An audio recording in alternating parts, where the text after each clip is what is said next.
I work as a DJ at a small nightclub just outside the South Brisbane area in Australia. Before that, I was a delivery person for Domino's Pizza for about 3 years.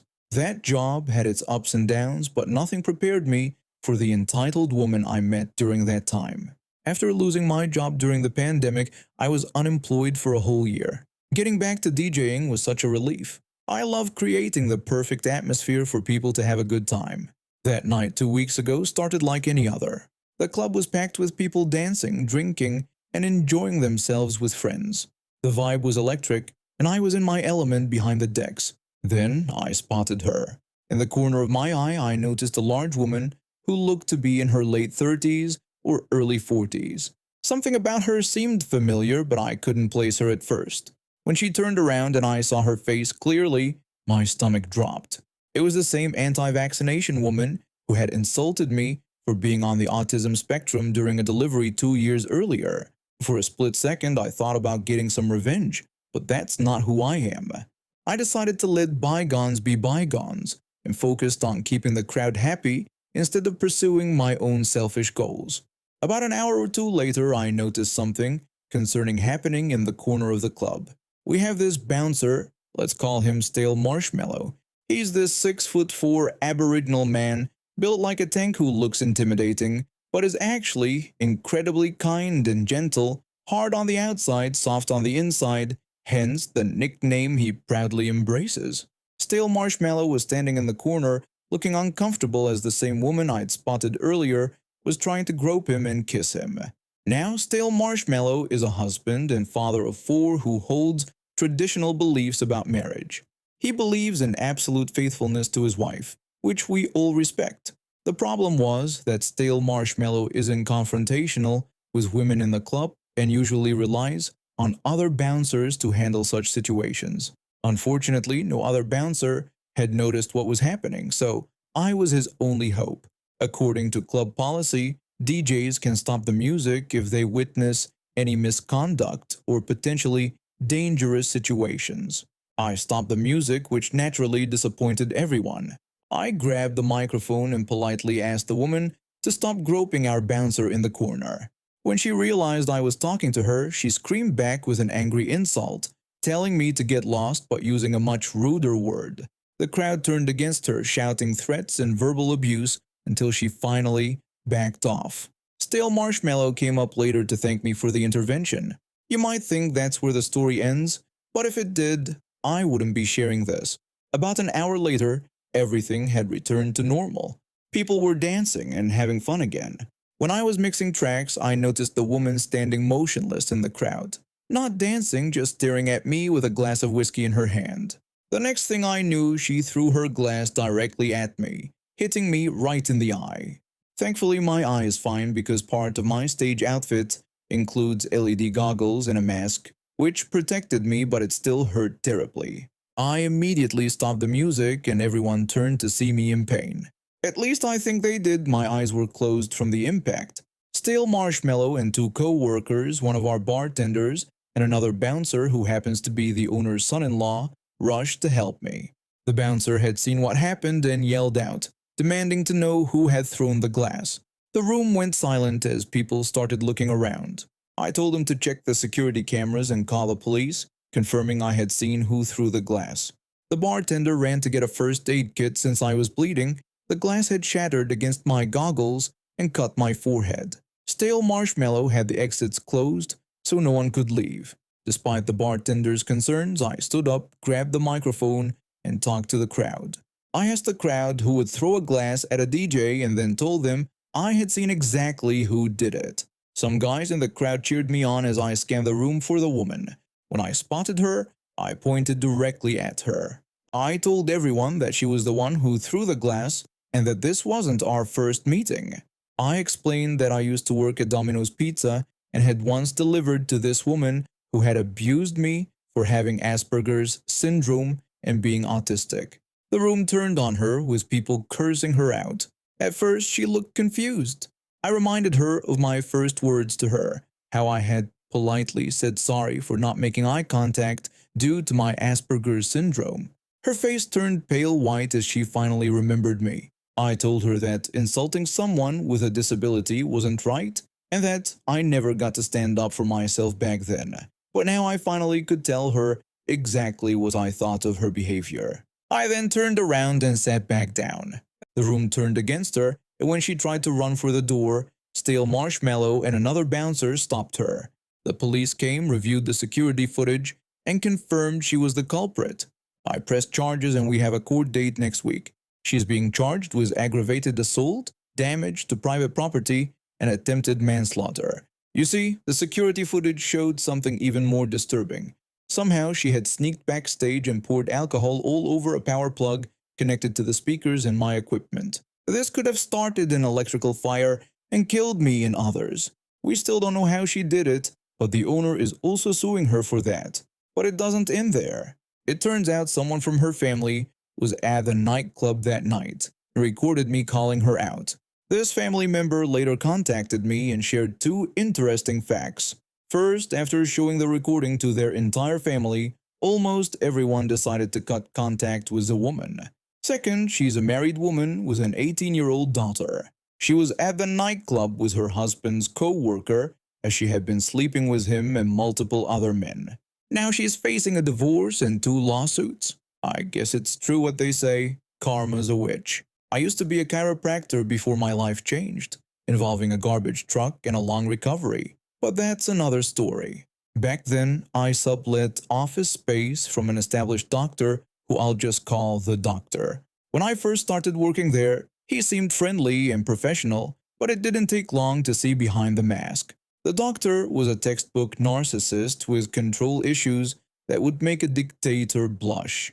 He kept a caring, mentor-like persona with patients, but behind closed doors, he was a different person, manipulative, domineering, and cruel. I ended up in this situation because the location was perfect, the rent was reasonable, and as a new chiropractor, I needed to build my client base without the overhead of my own office. It seemed like the perfect arrangement. I have my own treatment room, access to the reception area and staff, and patient referrals. The doctor pitched it as a mentorship opportunity. I was fresh out of chiropractic college and eager to start my career, so I jumped at the chance. Within the first month, I realized my mistake.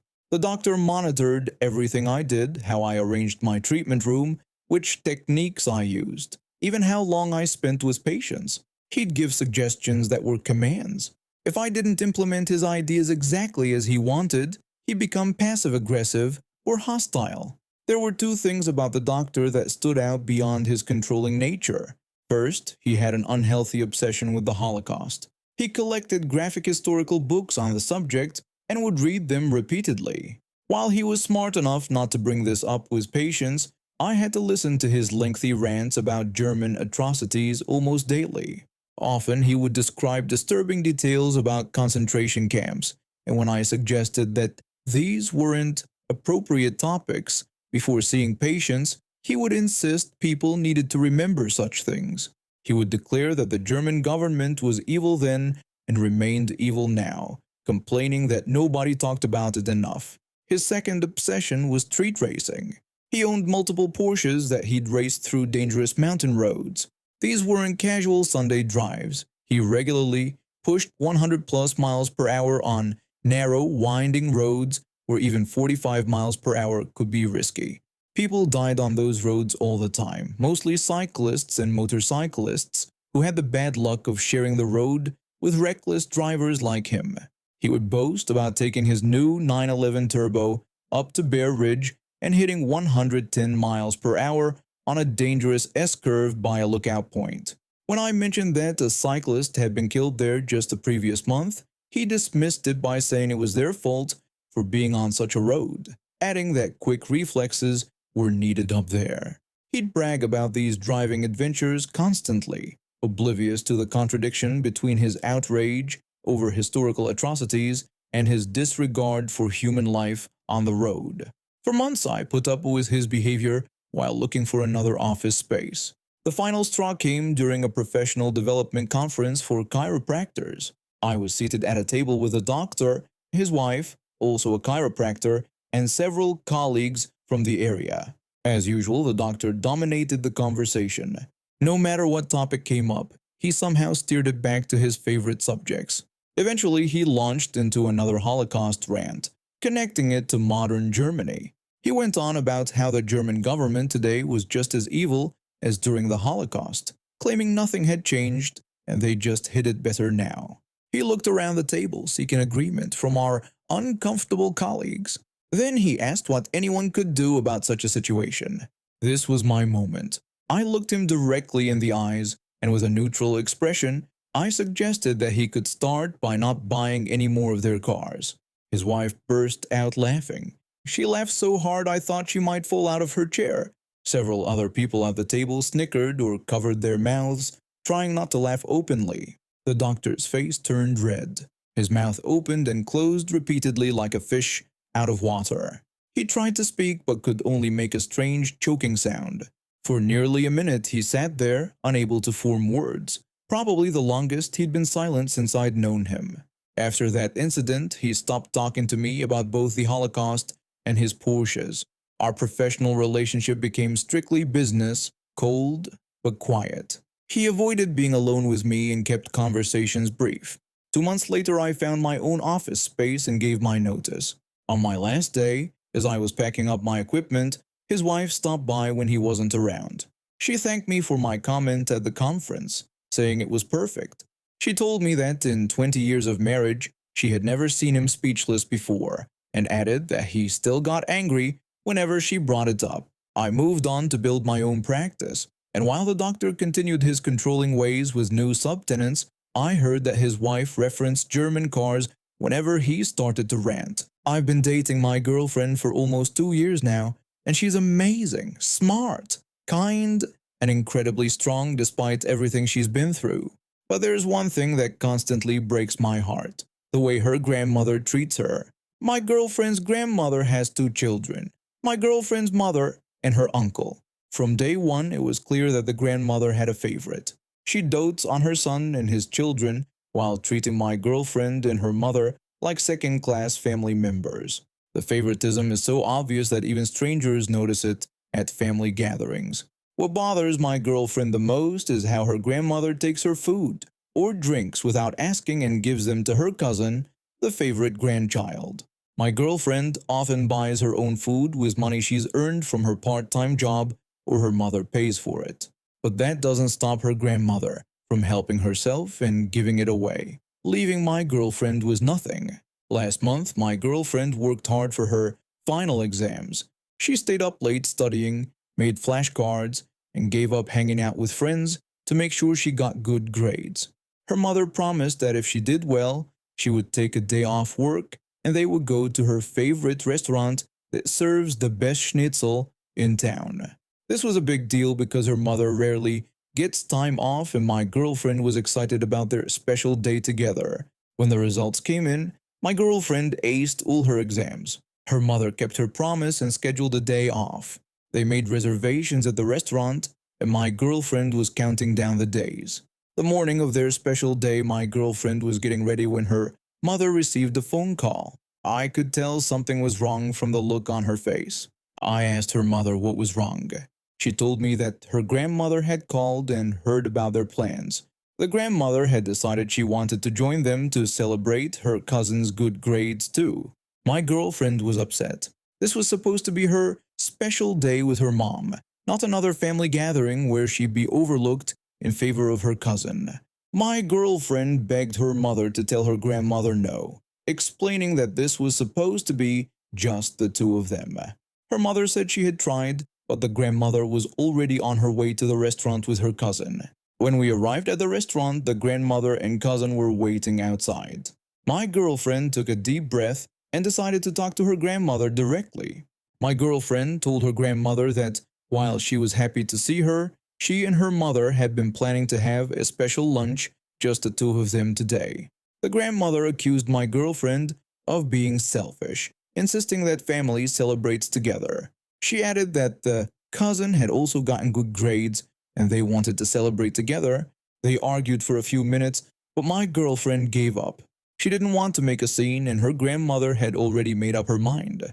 The hostess seated them with the grandmother and cousin at a nearby table. The food arrived and my girlfriend looked at her favorite schnitzel. It was a massive portion, golden and crispy, served with potato salad and fresh lemon. She hadn't even taken her first bite when her grandmother appeared at their table.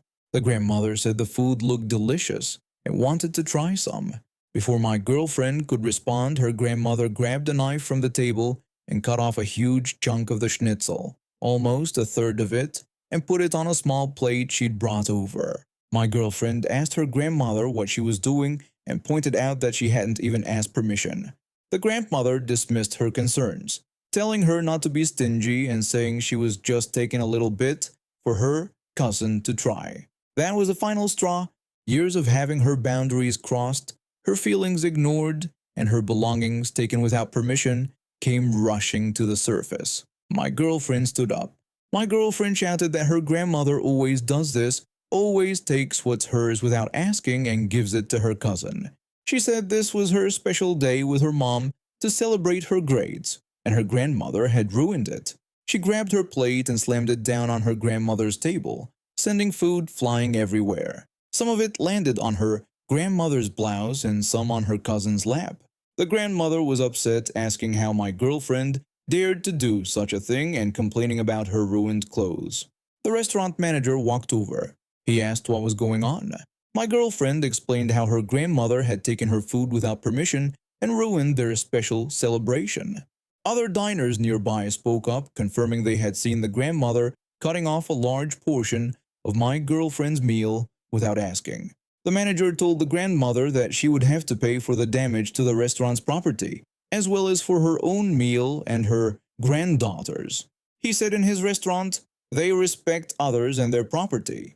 The grandmother protested, saying the situation was outrageous and pointing out that my girlfriend was the one who threw the food.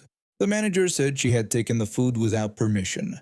The grandmother paid for everything. She left with her granddaughter looking angrily at my girlfriend as she left.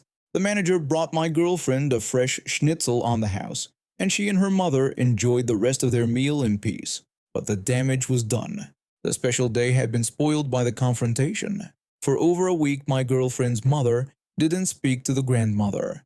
The grandmother didn't apologize, instead telling other family members that my girlfriend had embarrassed her in public and was disrespectful. It's been a month since the incident, and things are still tense. My girlfriend is trying to find a way to make up with her grandmother, but it's difficult when the grandmother refuses to admit that she did anything wrong. The favoritism continues, though now the grandmother is more careful about taking things without asking.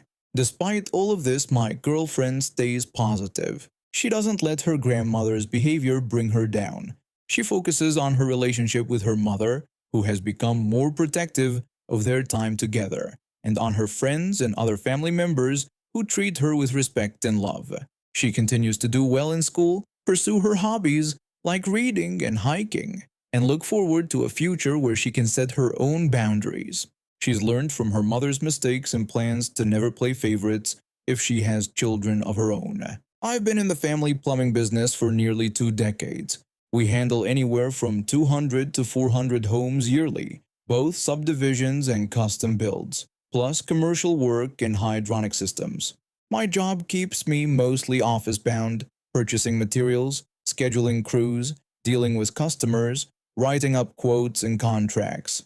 I visit job sites sometimes, but I'm mainly the behind-the-scenes guy making sure everything runs smoothly. In this business, you learn to spot the troublemakers from far away. When this custom home builder started showing all the red flags, I wasn't surprised. He changed schedules at the last minute, tried to get free upgrades, was disorganized with his paperwork, and seemed like he'd throw you under the bus to save a few bucks. We'd completed the rough-in drainage work and water pipe installation for one of his projects when things went quiet. He ghosted me for over 6 months while still owing our company about $1,500. I had written it off as a loss when he suddenly called out of the blue. The builder called asking if we could finish the job we had started months ago. When I mentioned the $1,500 he still owed us, he said it was the same job. He needed the tubs installed and the rough-in inspection passed. This guy had already proven himself untrustworthy. I told him I would only complete the work after being paid in full for what he already owed. I made it clear that my workers would need payment before they started any work. He responded with vague, yeah and uh-huh sounds. I told him he needed to have cash or a certified check when my team arrived, the full $1,500 before we would do anything. Again, he just gave another uh-huh. His vague responses worried me. 20 years in this business teaches you about people trying to dodge payments. He was agreeing without actually committing. Since I'd written off the $1,500 as a loss, I realized I had some leverage. I still owed him 3 bathtubs that totaled over $2,500 before taxes, not including our labor to install them. I called my supplier to check if I could return the tubs without a restocking fee, explaining my concerns about this builder not paying. The supplier told me that as long as the tubs stayed in their original packaging, returning them wouldn't be a problem since those models sold regularly. I ordered the tubs and called the builder back to schedule the work for later that week. I reminded him that my team wouldn't start until we received the $1,500 he owed us. He responded with another, uh-huh. I told him I needed cash or a certified check ready when my workers arrived on site. He just muttered a yeah, uh-huh. The day of the job arrives. My workers got to the site just before 8 a.m. but the place was locked with nobody around. I called the builder, who told me his wife would be there in 15 minutes to let my workers in. When I reminded him about our payment, he just gave me another yeah, uh-huh. I lined up another job nearby just in case. The builder's wife showed up an hour later with no payment, no cash, no check, not even an apology for making my workers wait an hour. I told my crew to pack up and go to the other job site. Then I called the builder. I asked why he didn't have the payment ready, as we agreed. He started making excuses, saying the amount was too much and he didn't want to pay for work we hadn't done yet. I told him we had settled these terms days ago and that the time for negotiation had passed, especially when my workers were already on site. He said he wasn't going to pay the amount we agreed on. I told him to lose my number and called him a jerk before hanging up. I called my supplier and scheduled the tubs for pickup. Whatever he was thinking, that I was naive, desperate for work, or just stupid, his greed cost him well over $1,000 in materials, plus all the labor costs to finish the job. In business, your word is your bond. If you break it, don't be surprised when you end up with no bathtubs and a half-finished house.